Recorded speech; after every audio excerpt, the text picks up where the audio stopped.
Welcome everyone on a Tuesday early evening here in Flagstaff, Arizona. My name is Björn Krondorfer, Director of the Martin Springer Institute. I would like to let you know from the very beginning, we are recording this session and we will eventually publish the link on our Institute's YouTube page, which is part of our webpage. I will introduce our speaker in a moment, who is with us already, but just to let you know that we started that series on pogroms and riots last week as part of our kind of mental, intellectual, and emotional preparation for the 100th anniversary of the Tulsa Riots in 1921. They started I think in the night of May 30th and went into June 1st. Today we're talking about a different pogrom in the United States, but for that, just give me 10 more seconds or so. We are celebrating here at the Institute our 20th anniversary, which is to say we have offered public programming for the last 20 years to both students and to also our local community, as well as reaching audiences around the world in a certain way, since we often have international speakers. I do want to let you know we have our next speaker on Tuesday of next week, Jeffrey Kopstein, on pogroms on the eve of the Holocaust in East Europe. And then on Sunday, a very special event also with Dr. Reverend Robert Turner from the AME Church in Tulsa, Oklahoma. It is on a Memorial weekend, but I still hope you can join us on Sunday at 3:30 in the afternoon Arizona time or 6:30 East Coast time. And I hope you let people know for this also very special event. Robert Turner is the pastor of the church that is the only standing building, remaining building after the riots in Tulsa. And he is very much involved in the commemoration of the events in Tulsa, as well as in reparation negotiations in the city. So I hope you will join us next week, both Tuesday and Sunday.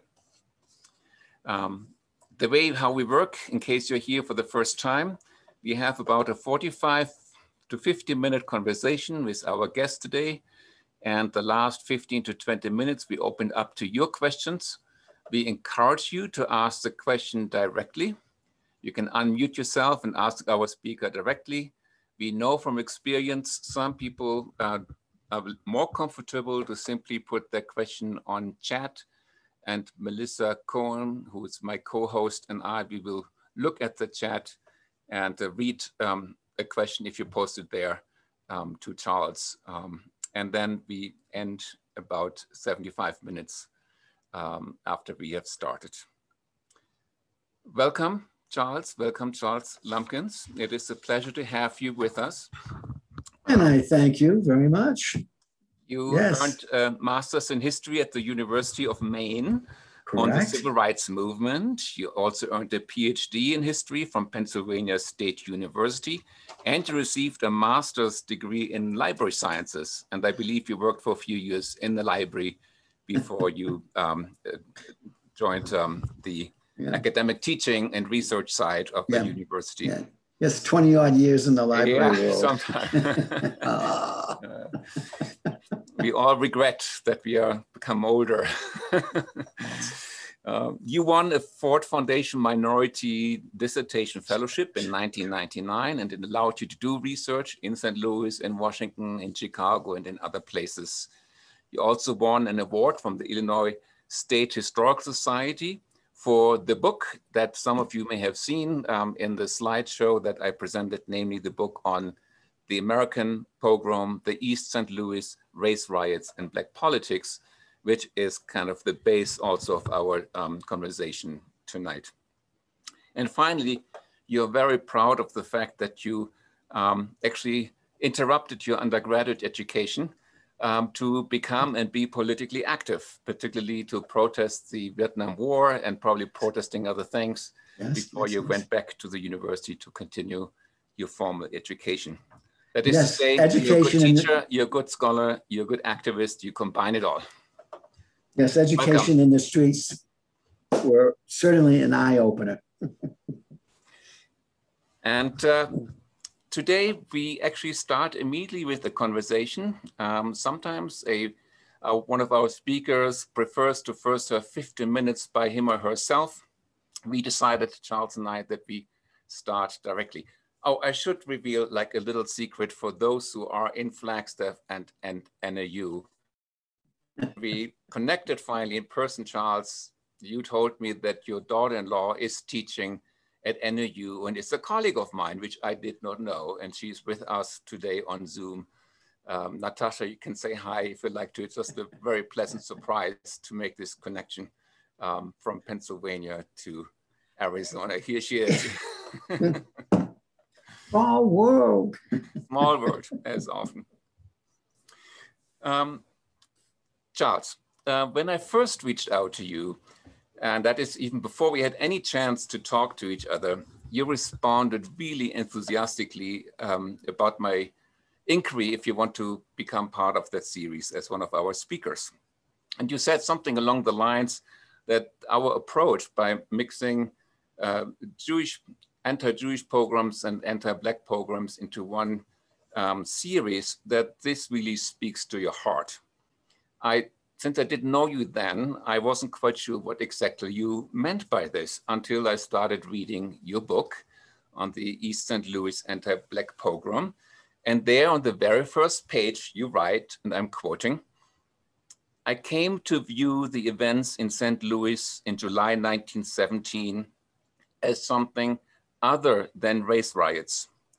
I found myself in agreement with, for example, Jewish American sources that refer to the East St. Louis turmoil as a pogrom, an assault condoned by officials to destroy a community defined by ethnicity, race, or some other social identity," end quote. That made me understand why you so enthusiastically responded to my initial inquiry. So I wonder whether you can tell us a little more about why you distanced yourself from the term race riots and really embrace the term pogrom for the research that you have been doing. Gladly. When I started, of course, I had no idea what I was getting into when I started my research, because all I knew about East St. Louis, Illinois was, well, two things. One, it had a horrific race riot, and that's how it was taught to me, a race riot in 1917. And two, because of deindustrialization, the city went to hell in a handbasket. But as I delved into the research, going back in time several decades before 1917 and following up afterwards, it essentially, I could no longer consider it a race riot.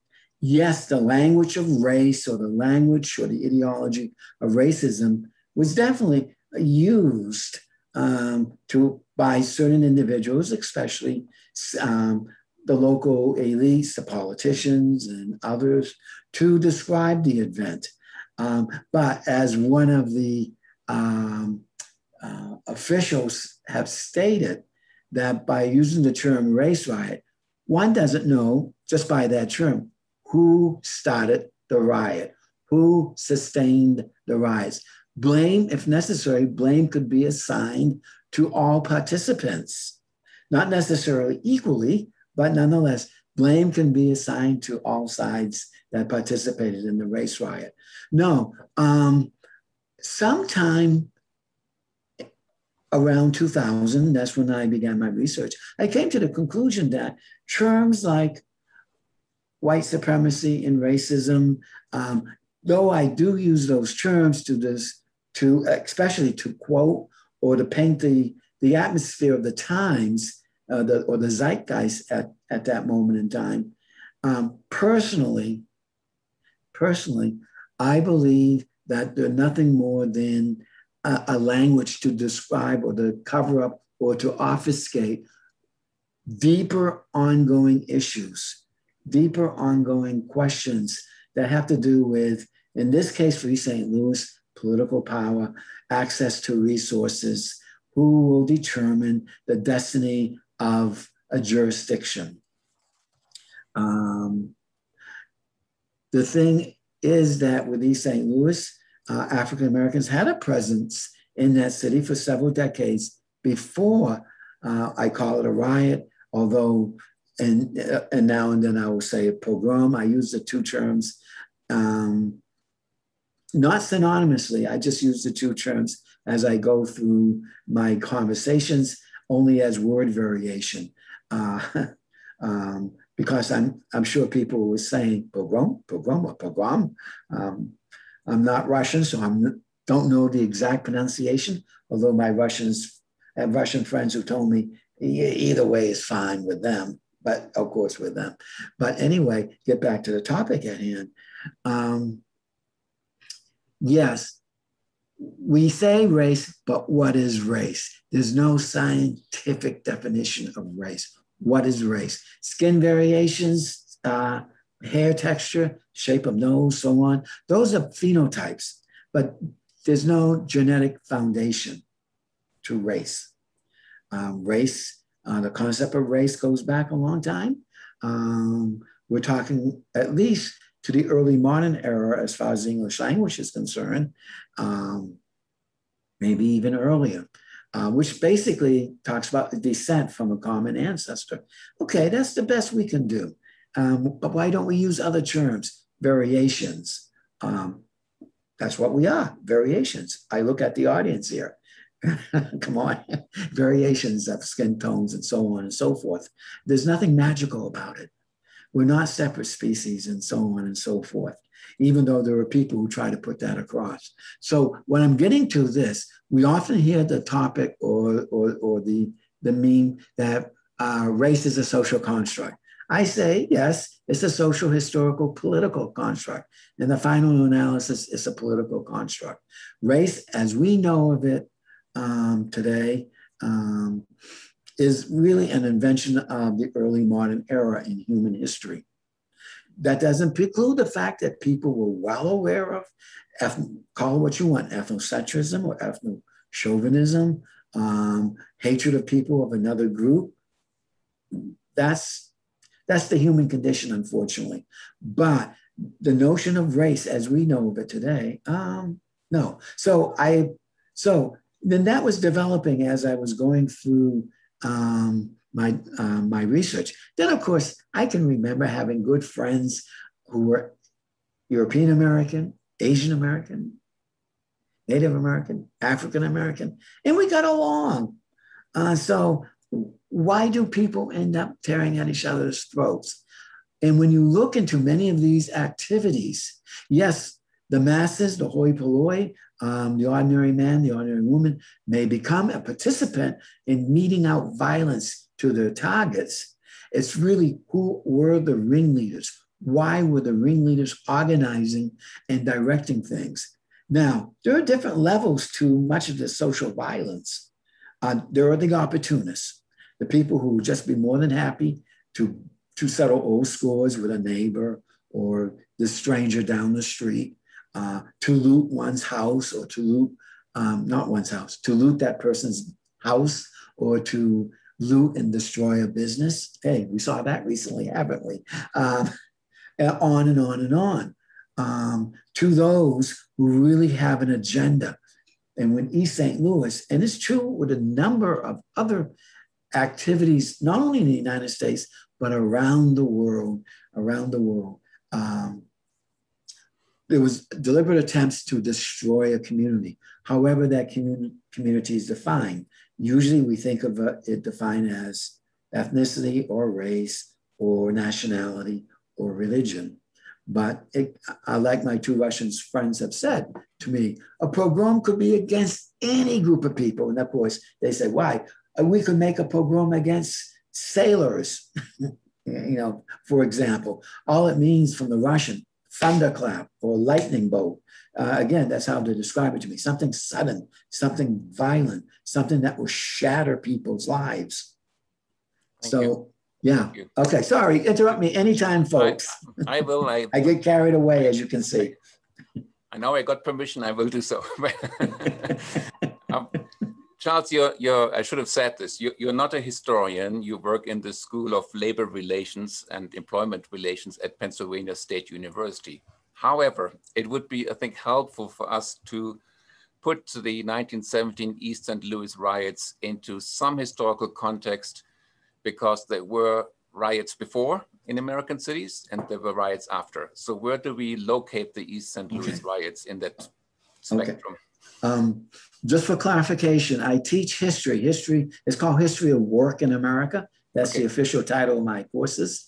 But it's history of not only labor unions, but of slavery, indentured servitude, free wage labor, so on and so forth, within the School of Labor and Employment Relations. Okay.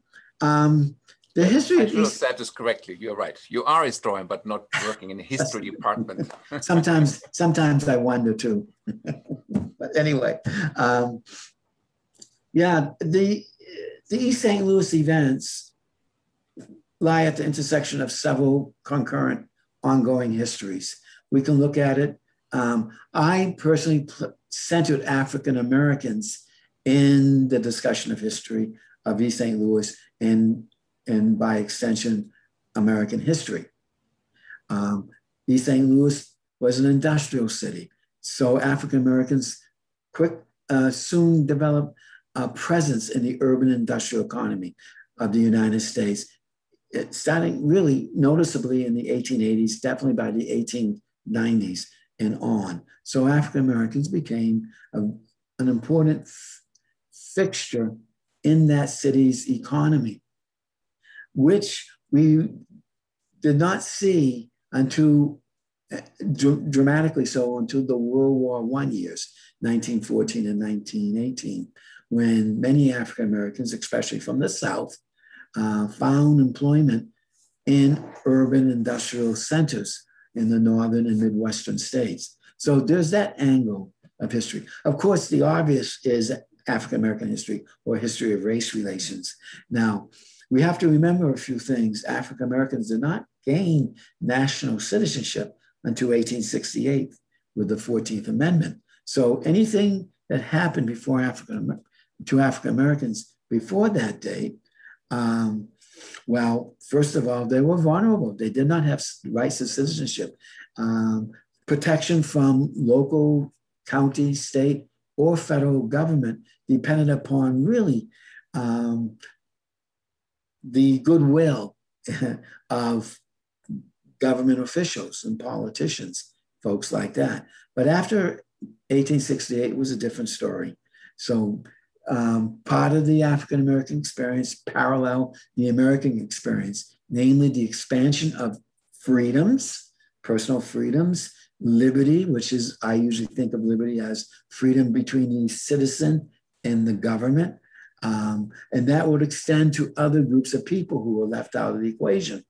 While white working people, white working men of low means, gained their rights to citizenship. We don't even think of them, but they gained their rights to citizenship by the 1820s, some in the 1830s. Then African-American men got theirs full rights to citizenship with the 15th Amendment in 1870. And we can go on to bring women of all, well, I was about to say all colors, but stop. Black and white women in the United States got their full rights to citizenship with the 19th Amendment in 1920. Then Native Americans followed in the 1920s, Chinese Americans, Japanese Americans, Hispanic Americans, that mix in the 20th century. So it's in there about the expansion of citizenship, which means a citizen has the right to demand equal treatment before the law and protection, government protection. So all that was wrapped up. Now, unfortunately, since the vast majority of the African-American population resided in the ex-Confederate states, well, first in the southern, the slave states, then the ex-Confederates, the Confederacy, then Confederate states, blah, blah, blah. Okay. Because the vast majority resided in those states, they were stripped of their rights. And much of the reasons for the stripping of their rights have to do with labor. economics. And that is the bottom line when it comes to racism and racial supremacy, because very soon we're going to see more and more Black and non-white folks in the upper echelons of society wielding power, and we got to get with the program. Maybe in 10 years, and we may no longer could say white supremacy, but something else supremacy. Yes. Okay. So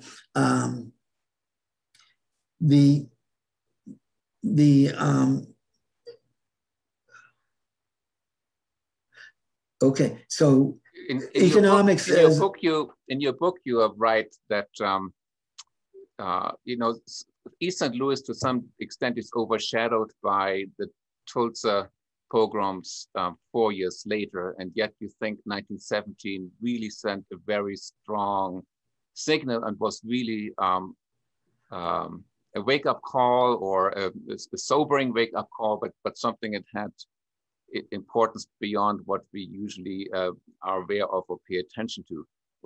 Why is that? What makes St. Louis so important? The pogrom in St. Louis, East St. Louis, so important. Well, you're right in the sense that East St. Louis was forgotten, whereas Tulsa and other places still remain in the history books, so to speak, and as far as the public is concerned.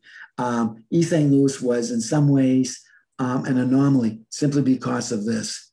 Who would expect a horrific race riot in a northern state, the land of Lincoln, that had a reputation for being fair to African Americans as far as the state government was concerned? After all, Illinois did enacted a civil rights legislation in 1875 that outlawed, among other things, segregation in public schools. But unfortunately, East St. Louis continued to have segregated public schools until the 1960s.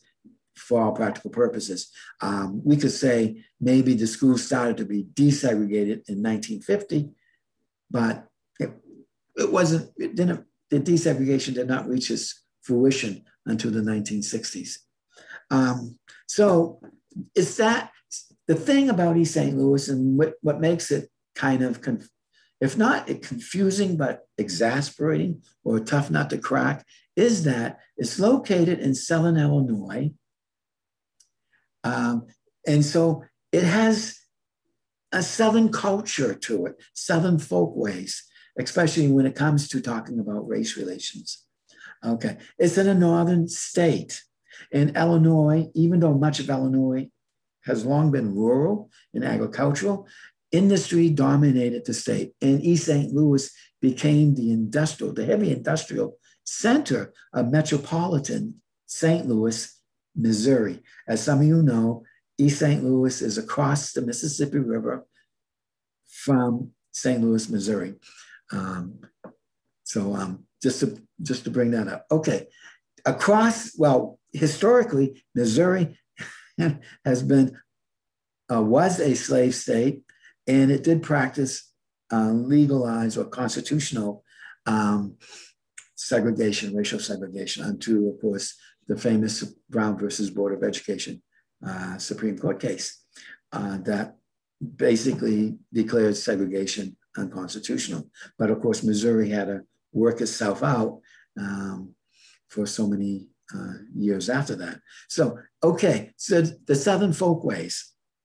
Now, the Northern industrial culture was really established in East St. Louis.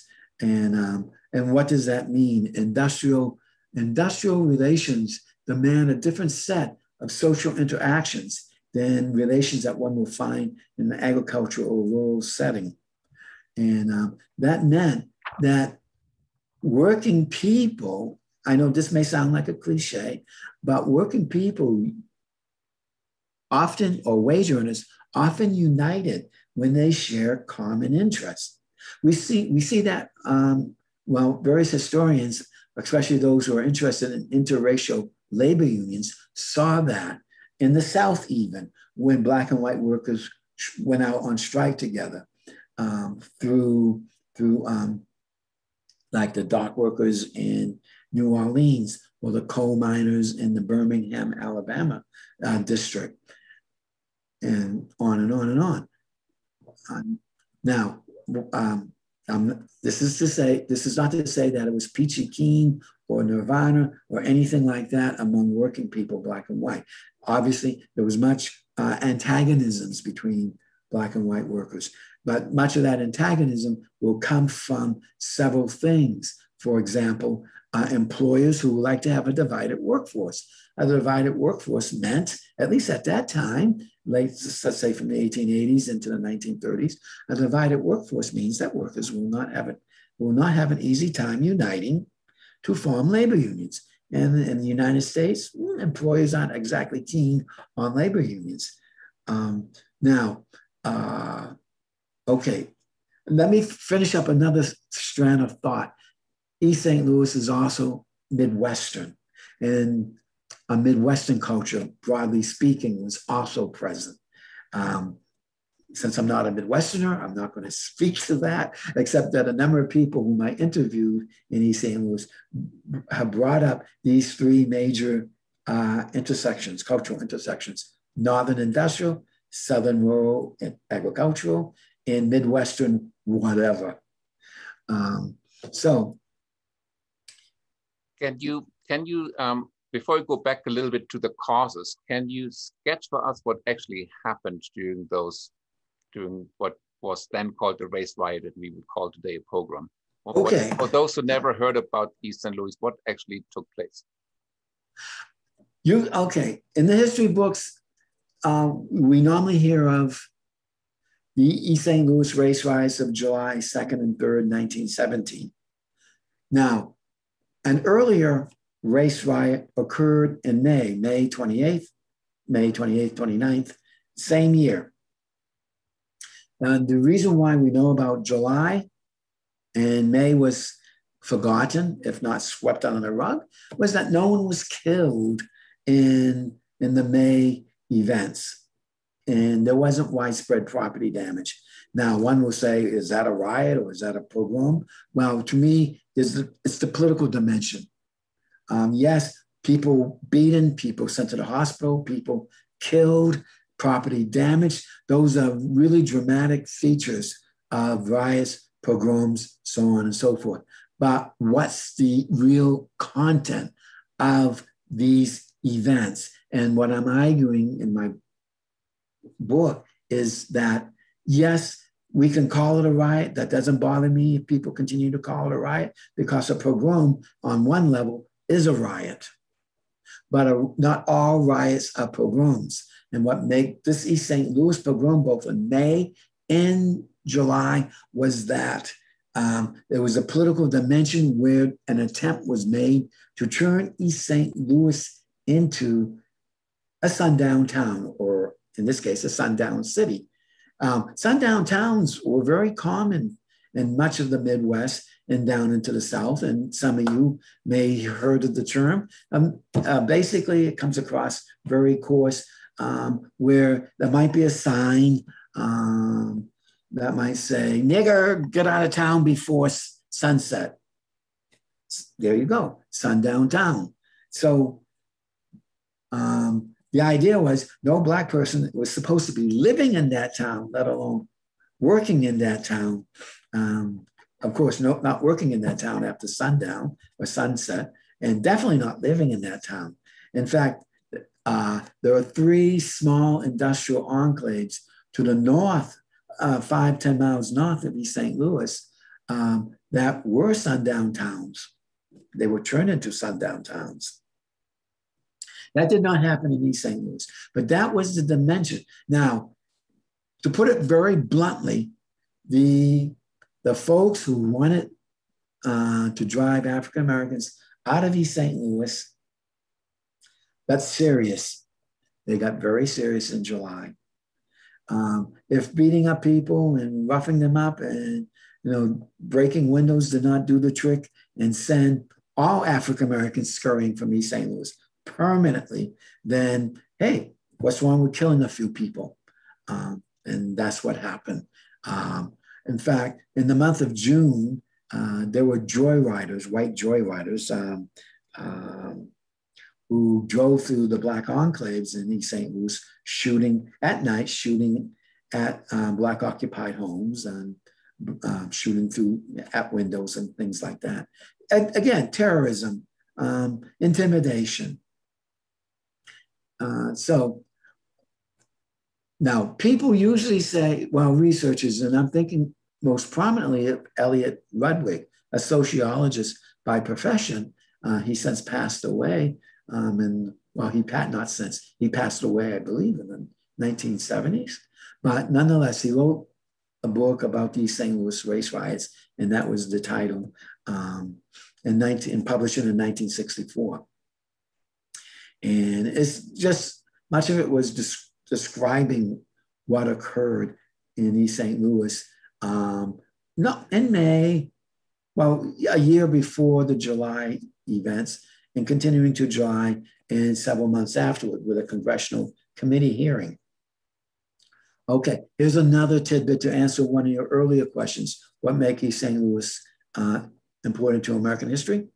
It involved the federal government to investigate this particular event because it interrupted two things. It interrupted interstate commerce, East St. Louis being on the boundary between Missouri and Illinois. Federal government immediately has to step in to do something, even if it's lip service or a committee investigation that will be put on whose reports will be put on the shelves later. The other thing was, it was World War I. The United States declared war against Kaiserian Germany in April 1917. The events of July seriously disrupted the production and transportation of war material. So the federal government was definitely interested, but the federal government was already interested in what was going on in East St. Louis when the aluminum ore company, the only factory in all of North America that processed bauxite ore into alumina, which would then be sent to factories to process alumina into aluminum pots and pans and canteens and so forth. So it was a strategic factory, a strategic industry. And so Uncle Sam was very much interested in that. So, but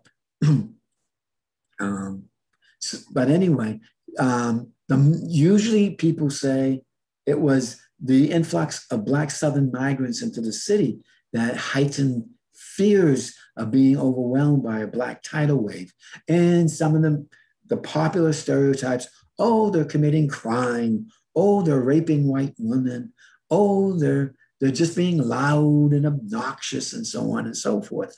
And the newspapers keep banging the drum, pounding the drum about all these misfits from the South. The native Black East St. Louisans, they were okay. Well, maybe they were okay, they knew their place, but they were Northerners, they were cultured Northerners, they were cultured Midwesterners. These were Southerners. And there is a little, I know because my grandmother, who's a very proud Black New England Yankee before she passed away back in the 1980s, but she made her dislike very plain about Black Southerners. And, that's, and I found out she was not alone among Black Northerners. But that's a class dimension more than anything else among African Americans. But nonetheless, they complain about these Black Southern migrants coming up during the Great Migration. And so a number of historians will focus on these events, tightly focus. Many books on race riots in this country tightly focus on the immediate causes of riots. But again, I went back several decades to see what were Black folks doing in East St. Louis. Well, what they were doing in East St. Louis, even before the turn of the 20th century, was being engaged in local politics and trying to be a swing voting bloc. After all, like other ethnic groups in America, numbers mean something. And if the more you have in your ethnic group, the more you can command a vote, the more you can pressure politicians and city personnel to to at least share some of the goodies, the resources. No, not in the case of the Black folks. They were a captive audience, so to speak.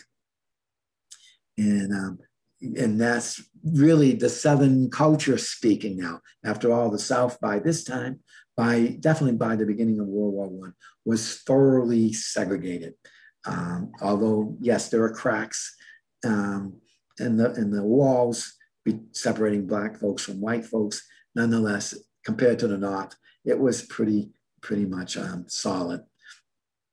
So the events that took place before World War I was that there were cadres of African Americans. Some voted for the Democratic Party, some voted for the Republican Party. A number of them switched their votes depending upon who's going to offer them the most goodies or access to resources and patronage jobs. Which gets to, I'm sorry, but it gets to another aspect of American history. Many American cities, and East St. Louis was no exception, patronage jobs, politicians rewarding loyal constituents, access to resources or other things was very common, very common. Corruption was well, what else is new? And East St. Louis was no different. And East St. Louis somehow took something that was very common in other American cities and really became a master at having a full-blown saloon culture. City reaped revenues from that culture. On the side, there was the prostitute culture or sex worker culture, to put it in modern day terms. White slavery, as it was known back then, where, city indirectly reaped revenues from those type of activities. City personnel, including police officers, had brothels. They ran brothels or they ran saloons. So yeah, East St. Louis was a mess, okay? And there were reasons for that, which maybe we'll get to later. But nonetheless, these factors were well in place before the events. And by 1910, there were various Black individuals who thought, hey, we notice the Black population has been increasing since the 1880s, 1890s. Who knows? 1910 now, maybe in 20 years, it will be a different story where there'll be enough Black voters to command a presence, a place at the table for a share of city resources. Now, that didn't sit well with either the Republicans or the Democratic Party operatives and politicians in East St. Louis and the county in which East St. Louis is located, St. Clair County. It got to the point, okay, I'll quickly jump over a number of things. It was hot and hairy. The elections of 1916, it were national elections.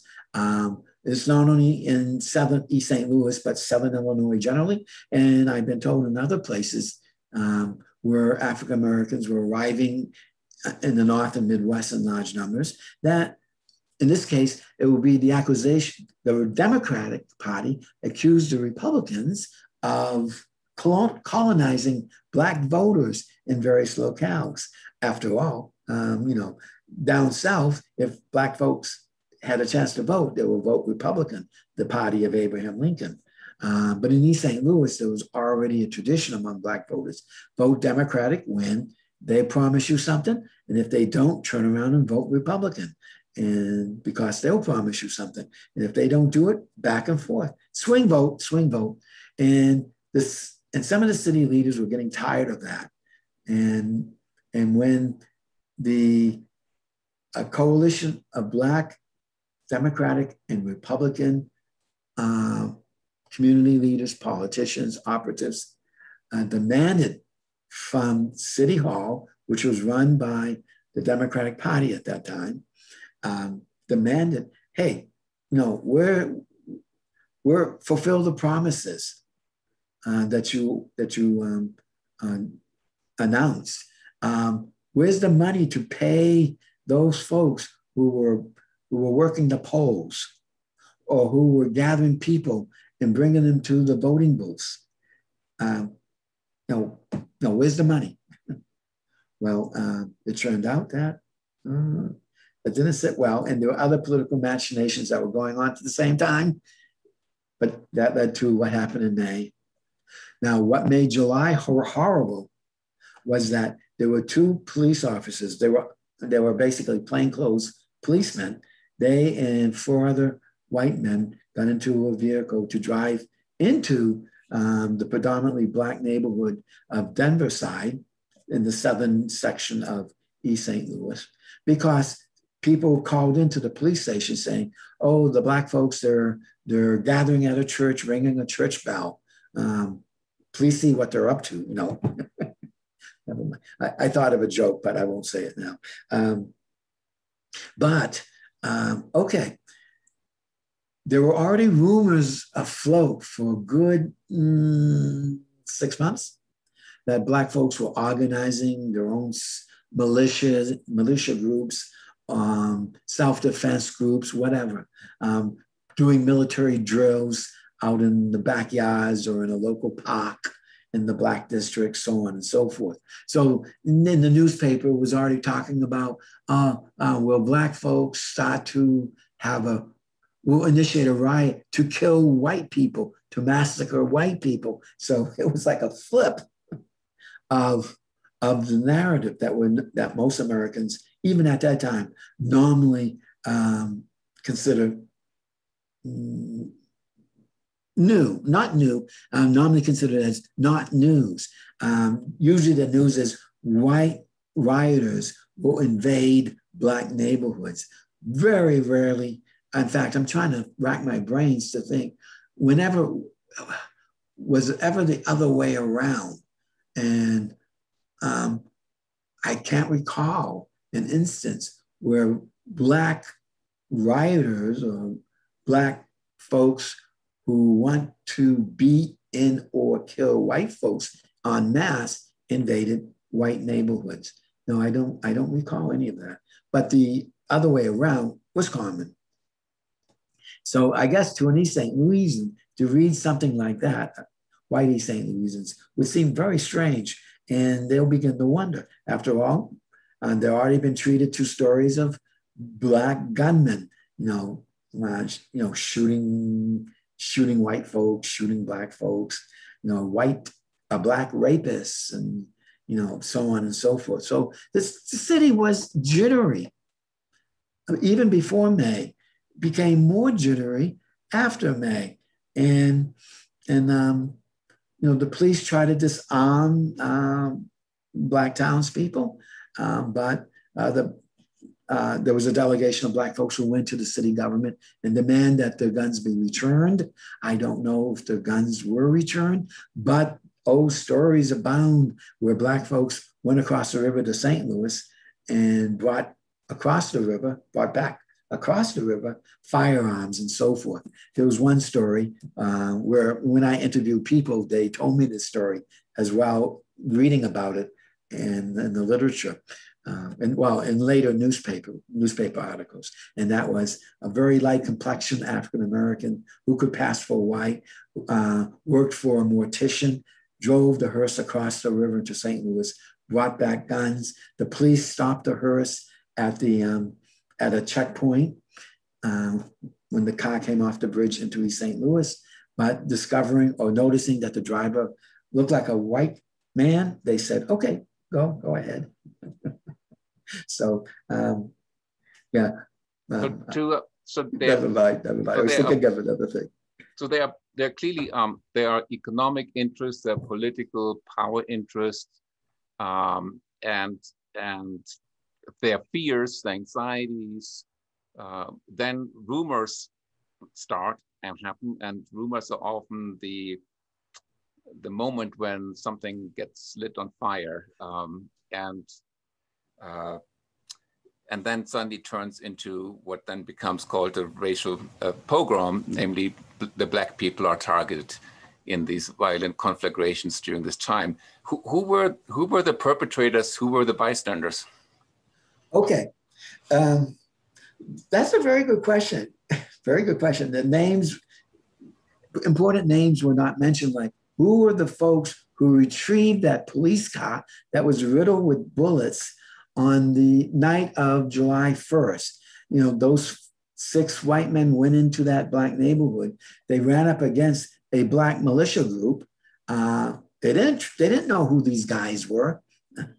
They thought they were undercover police officers, or even though there were 2 men in police uniforms, they knew that they were off-duty police officers who drove through the black community in the month of June. So they weren't taking any chances. When the driver of the police car, it was an unmarked car, backed up, unfortunately, the muffler backfired, and of course, the black militiamen thought, oh my God, they're shooting at us. Let's return fire.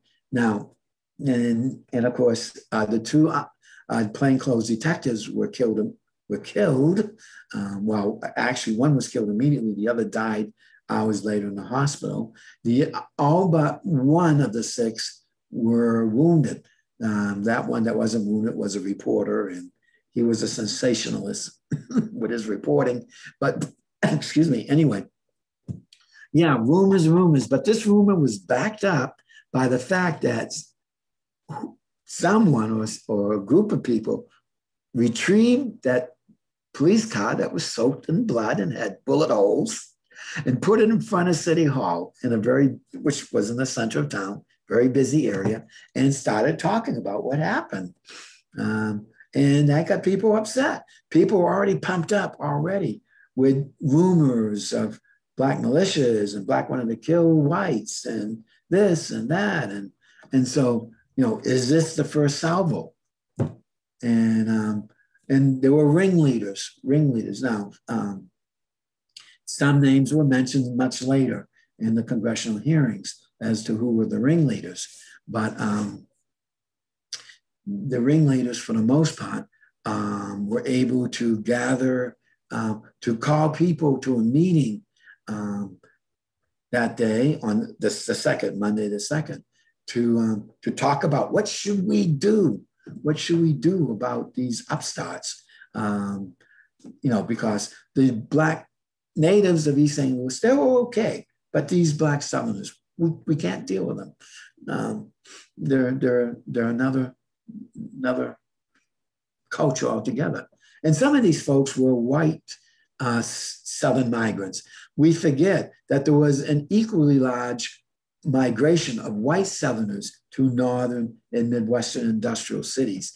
And some of them, of course, brought along with them their way of how to relate to what race relations should be like. Usually the thought patterns back at that time is that a white Southerner knows how to deal with black people, whereas white Northerners, they don't know what to do. They don't know what to think. They're babes in the woods. Okay, but so one thing led to another, and some broke into pawn shops to rifle those stores for rifles, pistols, ammunition. Definitely ringleaders. Now, of course, bystanders. It was obvious that the scene, the crowds were composed of an active core of ringleaders and individuals who really want to do harm. And that included women as well as men. And well, according to the accounts, most of those women were prostitutes. And of course, there are various explanations as to why it's that so. But that was a small core. The vast majority of the onlookers were who watched people being beaten, who watched people being killed. They were just bystanders. Maybe they were cheerleading, or maybe they were silent. Maybe they recoiled. Some might have recoiled in horror. I'm sure there was a wide range of emotions. Now, that described the scenes where people being beaten or killed. Now, for those who took advantage of the situation to loot homes and businesses. Some of those bystanders turned into looters, maybe even arsonists. More people, I think, would be willing to loot or even to torch a building or a house than to actually injure or kill someone. I mean, we're talking about hardcore people. And that's another angle to the East St. Louis story, going back to the 1870s. Violent culture, a criminal culture that's very violent.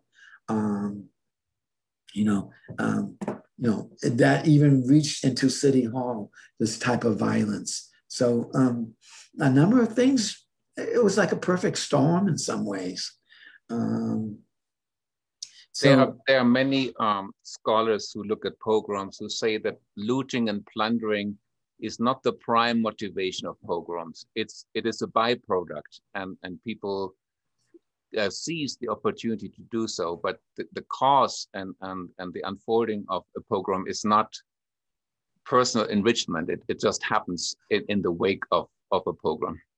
And that's one of the reasons why I'm really insisting on a riot can be a pogrom, but a pogrom can be a riot, but a riot is not necessarily a pogrom.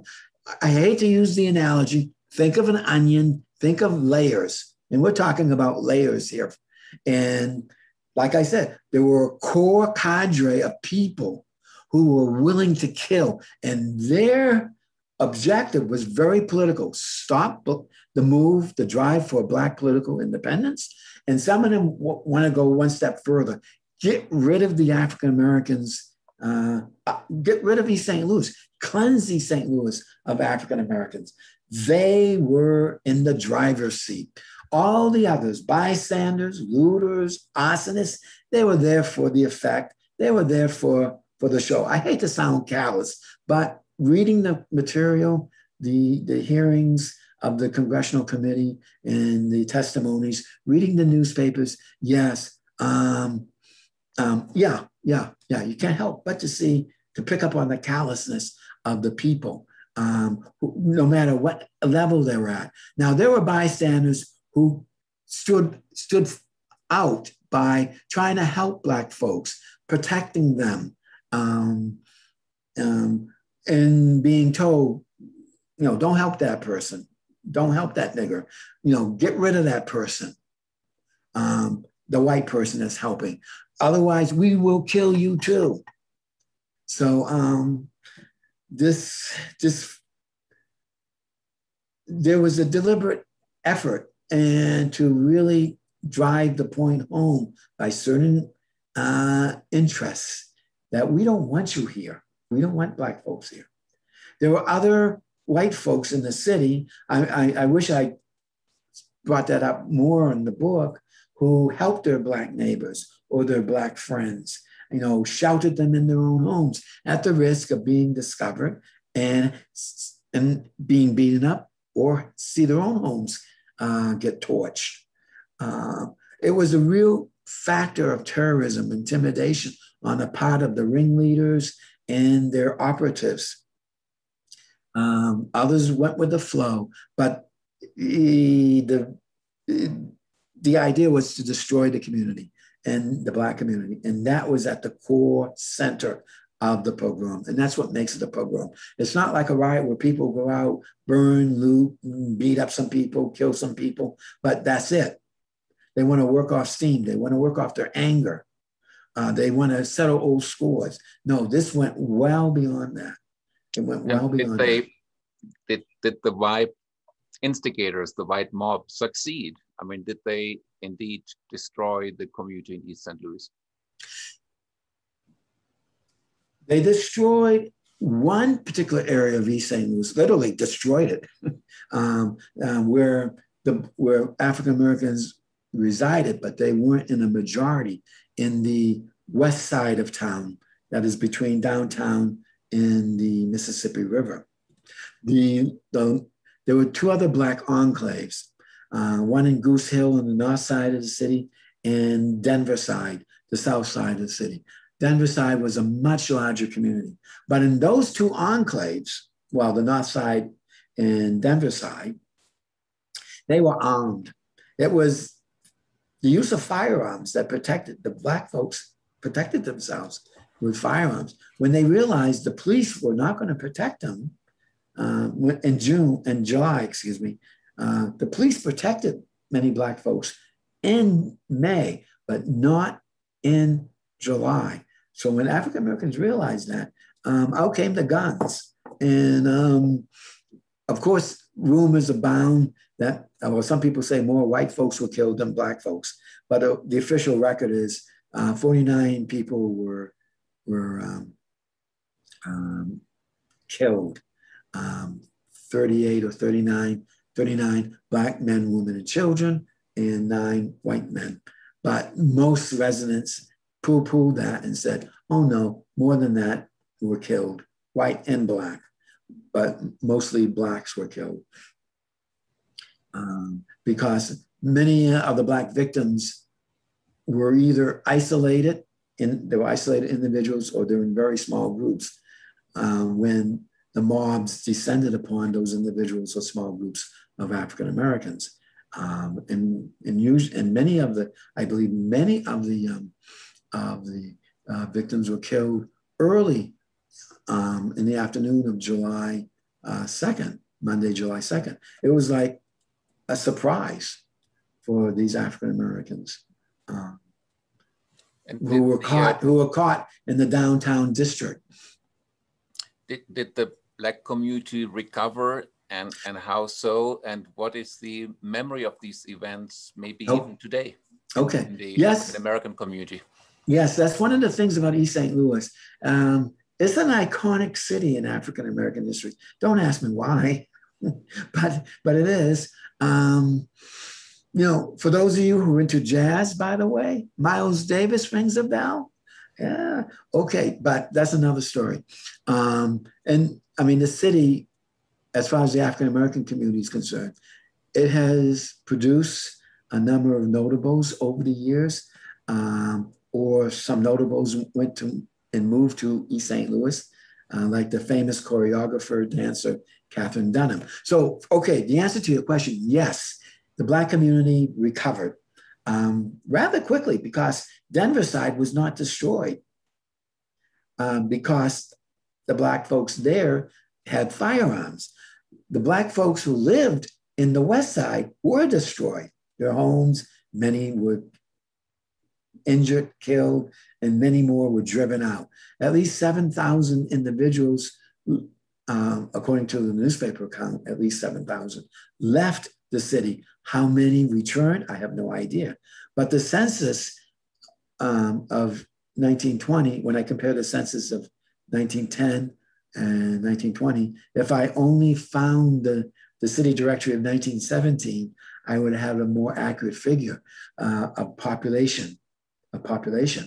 But it wasn't really a drop in the number of folks Black folks who reside in East St. Louis in 1920. That is, the Great Migration was still continuing in 1920. Again, the whole idea was to destroy a community and that was the ideal. But second to that was simply, can we destroy Black political independence, the drive for independent Black political machine? And that was successful. In fact, East St. Louis soon joined a number of cities. There was this development that started down in Galveston, Texas, right after that famous hurricane of 1906, I believe. It was 1906, when the city switched over to a commission form of government. Part of that reason for a commission form of government was to make sure certain demographics do not have political power, local political power. In Galveston, it was mainly the African Americans. In East St. Louis, that was quickly instituted in, well, the idea was put on the ballot for the autumn election, the idea of commission form of government, which took away, so that voting power was removed from the wards and put on the citywide elections, from ward elections to citywide elections. So African Americans lost a chance of even having a seat in city council.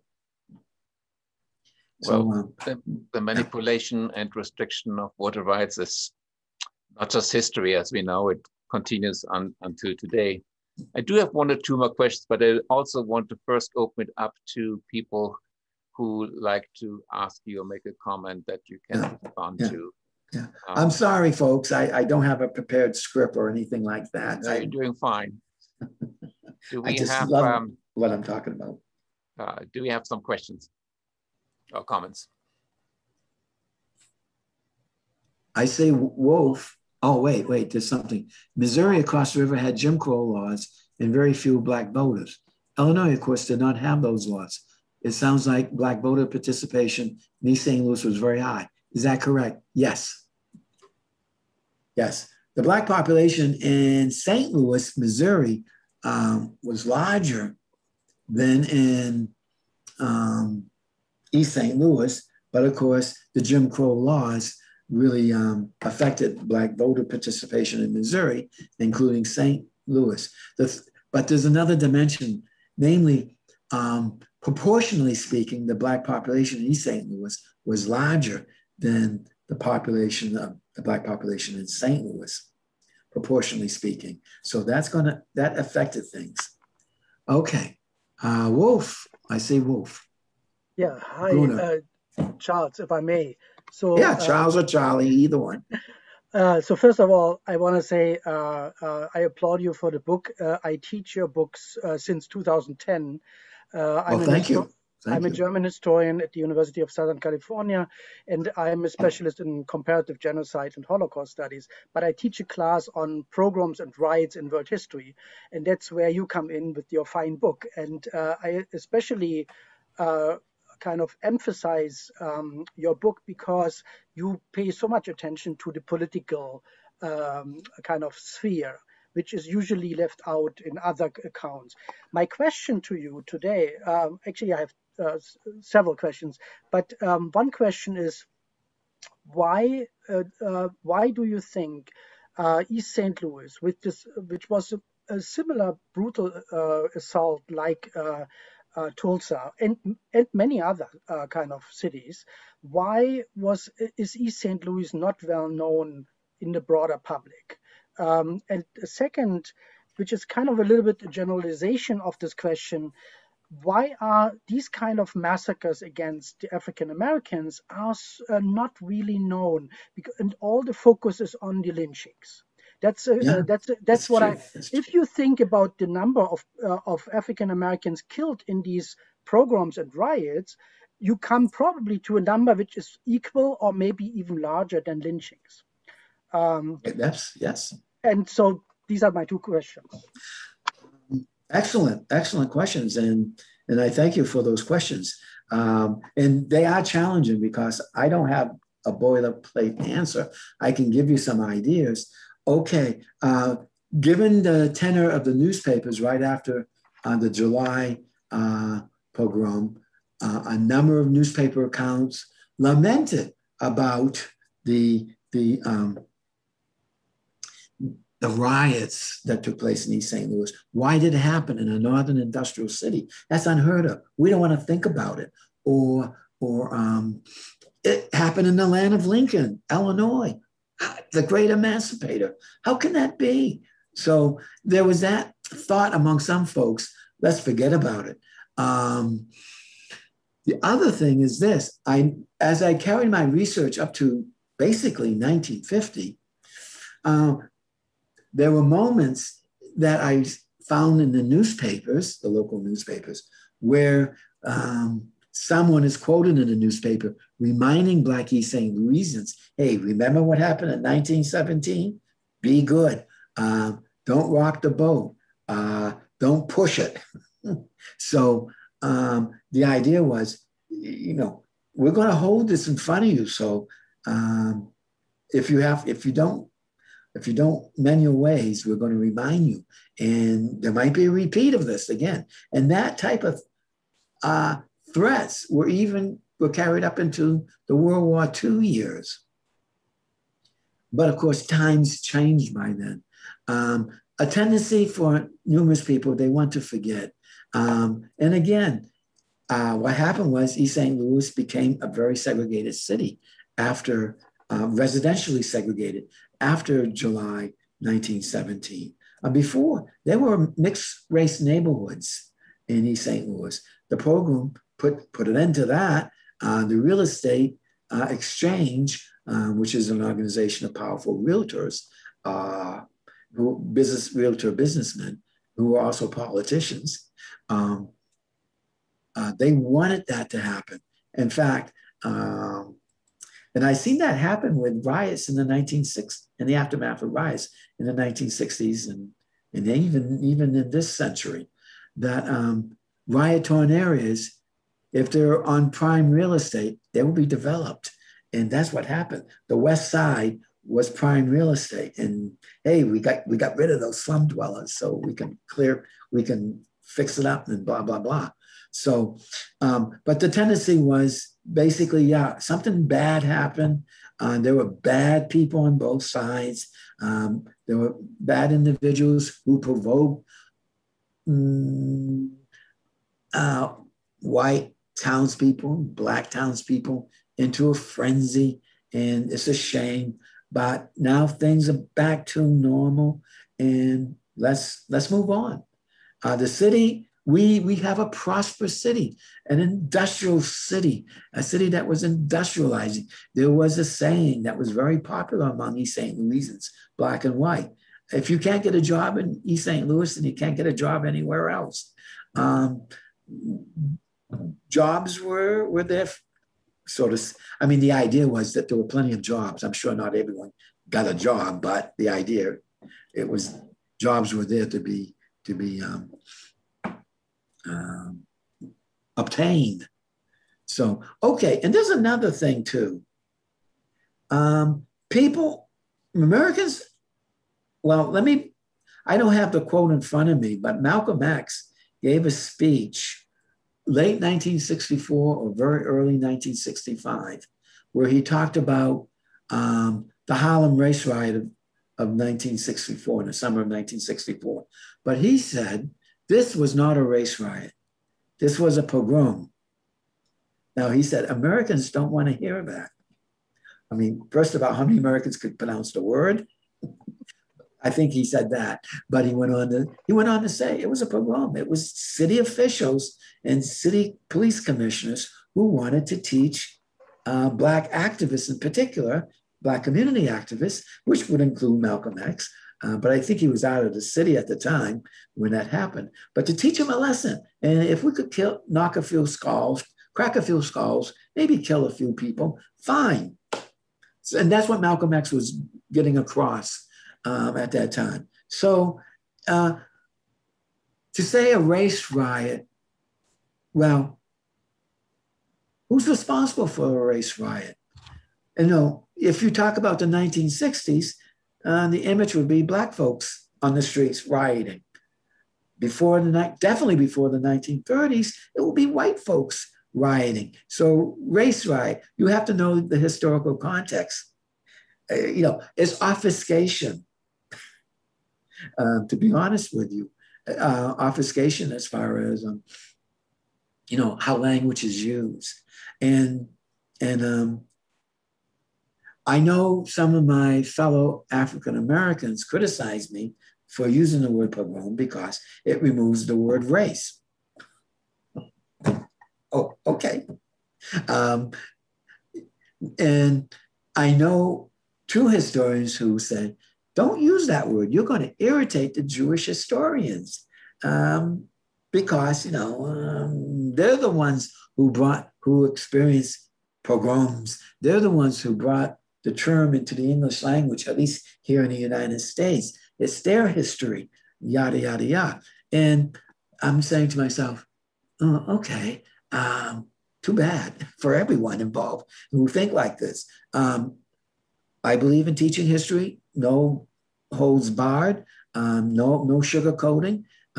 Let the chips fall where they may. And, no one, you'll find in many nations, around the world where people, one ethnic group attacks another ethnic group with the express purpose to destroy that community or truly disrupt that community.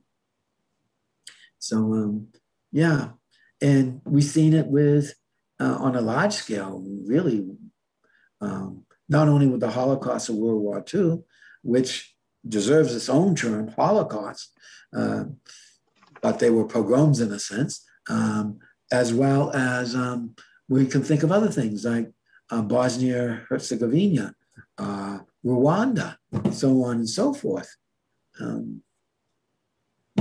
Last Thursday, when Elissa Ben-Porat started us off, she defined pogroms. The first word she said is like, this is about ethnicity and ethnic conflict. Not necessarily about an ethnicity, but it is an ethnic conflict. It's not limited to one particular group. And then went through some of the dynamics about and some of the kind of more obvious and almost repetitive elements of a pogrom that you also mentioned today, Charles. There is something, the more I've read about it and the more I've been thinking about it and listening to our speakers, there is a strange moment in the 1915 to 1930s or maybe even to 1941 that seemed to overlap, even though it may not be connected. But the riots, and you mentioned it, Charles, the riots in St. Louis start in July of 1917. America doesn't enter World War I until April of the same year. So April of the same year, 1917, the US enters the war in Europe, World War I, with white and black troops. They're segregated, but they're both fighting. And fighting the same enemy. And then ironically here, 2 months later, 3 months later, we have this ethnic tension with the killings and destruction of black property and the killings of black lives. And we also know same years, we have the intense violence against the Jewish communities in Eastern Europe. Now, of course, they are not connected, and yet looking back from a bird's eye perspective, one can't avoid thinking that there must be some connection there somewhere in no direct terms, obviously. It just, you may not have any comment on this one, but it just occurred to me the confluence of these dates, all happening at the same time, is a strange phenomenon. Yeah, okay. The reason, one of the reasons why I decided to go with the word pogrom was that I'm trying to remember the fella's name, but he was a Jewish American who quoted some Jewish immigrants who said, this looks like a pogrom, like in I'm sorry, I can't pronounce the name, Kishinev, pogroms that took place in Kiev and so forth. So they made a comparison, and I said, how interesting. And when I started looking through African-American newspaper database of historical newspapers, around that time period, we're actually going back to the 1890s, some African-American newspapers did use the term pogrom. So it was being used, it was in the air. Now, I don't want to go into details why I speculate on what happened, because again, I'm speculating and I'm not ready to take a step forward yet. That's all right. Yeah. And it doesn't have to happen tonight. Right. Charles, we have actually reached our 75-minute limit. That's when we want to end. Okay. I very, very much appreciate you being with us today and helping us understand what was happening in East St. Louis. It's one of the many examples where neighborhoods were looted, burned down, people killed, and all kinds of violence that happened in these times. So it was really important for us to remember these and be remembered of these histories in our country here. I want to thank every one of you who participated, attended today. And I hope we see you all next Tuesday with Jeff Kopstein, and then next Sunday with Reverend Dr. Turner from Oklahoma, from Tulsa. Charles, thank you so much. It was a pleasure having you with us today. I thank you for inviting me, and yes, I'm very happy to talk about American history generally. Yes. Mm-hmm. Charles, just stay with us for one minute afterwards. Yeah. Okay. Thank you. Very interesting. Okay. Yes. Yes. I'm ready for. And Natasha is welcome to stay too.